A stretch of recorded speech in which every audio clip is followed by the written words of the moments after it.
Assalomu alaykum kanalimiz obunachilari. Keyingi ishlarimiz o'rnatdik mana. Akfa alyumin G306 aynalari seriyaga oq ayna bo'ldi. Tonirovka. Bir qator ishlarimizdan tanishib o'tamiz. To'rt ko'zli bitta ochiladigan bo'ldi. Uch ko'zlilar bor. O'rtaga eshik bo'ldi, ikki qanotli. Ustunlarimizni alkafonni o'rab chiqqanmiz.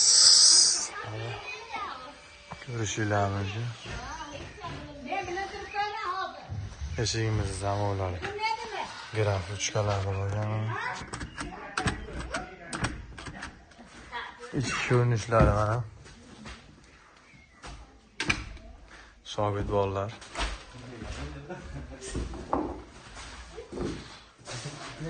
Mana ichkari ko'rinishlari bo'lyapti. Mana ichkaridan ham qora aynak, bunaqa qorong'i qilib qo'ymaydi, bemalol zakaz qila olasizlar shunaqa holatlarda bo'lsa mana. Stanglet qo'ydik, openli uchkalarda. Ligirovkalarni endi bo'lyapti. Kimga shunaqa xizmatlar bo'lsa, bemalol aloqaga chiqa olasizlar, nomerlarni qoldiramiz. Vodiy bo'ylab dastavka qilib bera olamiz kelishgan holatda.